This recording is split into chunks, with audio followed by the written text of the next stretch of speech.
Hello everyone. This time I will tell you the story of the Borobudur Temple. Borobudur Temple is a temple which became a pride of Indonesian people because it is ever been included into the seven wonders of the world. It also became the largest Buddhist temple in the world. This temple is located in Borobudur village, Magelang, central of Java, Indonesia.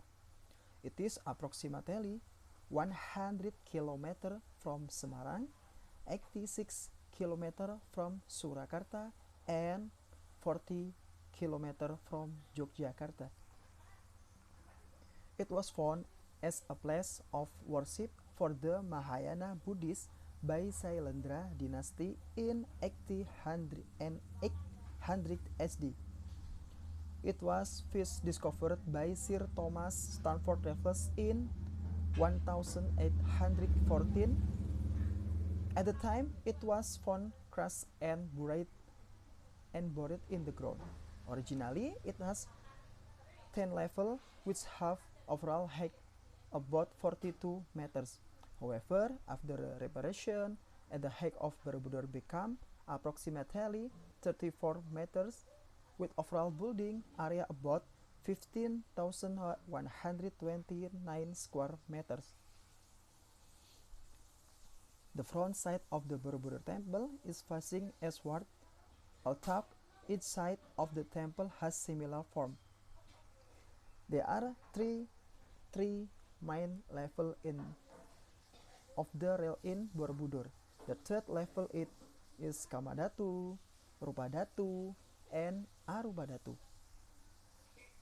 There are so many reliefs on Borobudur's wall which total is about 1460 panels. The relief tell about ancient stories written in Sanskrit language and read by Maprakadisana. Why?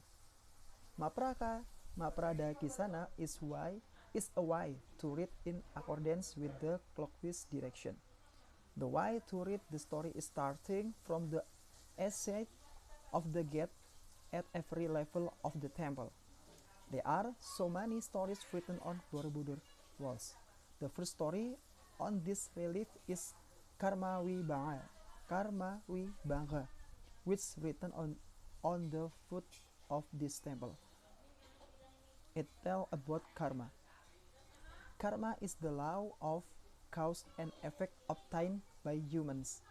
This relief depicts human action both reprehensible and commendable along with what will they have. The next relief is Laita Vistara. This relief lies in the stars of the south side of the temple. The number of this relief 120 figure which illustrate the story of the Buddha from birth to become a Buddhist. And then last area are Jataka and Awadana relief.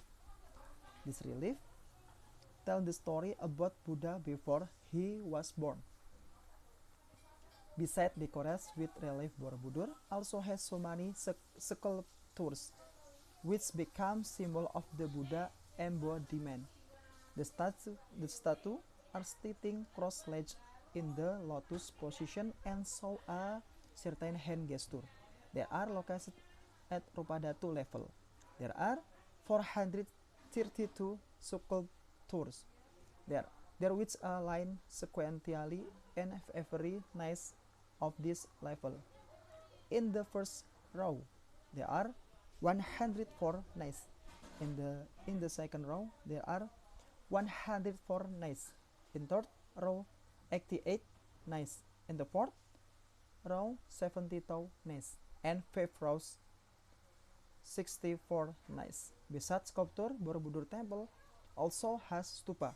There are 72 stupa at the level Arupadatu. The stupa are spread in the court and stacked in the first court. There are 32 stupa in the second court, 24 stupa and 60 stupa on the third court. Since the discovery of Borobudur Temple, there are so many Buddhist statues left. Originally, the amount of Buddha is 504 statues. More than 300 statues have been damaged. Most of the statues of Buddha are headless because often being stolen to be used in a museum collection. Borobudur is still used as place of religion pilgrimage. Every year Buddhists who comes from all over Indonesia and abroad gather of Borobudur to commemorate the Trisuci Vesak. In the world of tourism, Borobudur is the single tourist attraction in Indonesia that is most visited by tourists. Borobudur Temple is open every day from 8 a.m. to 3 p.m. But on Monday visitors are not allowed to enter the temple grounds. The best time to visit Borobudur Temple is early in the morning, when the air is still fresh. The entrance ticket to Borobudur Temple is 50,000 rupiah for adults and 25,000 rupiah for children. There is 50% discount for group of student, a minimum of 20 people. Thank you for everyone. Have a nice day.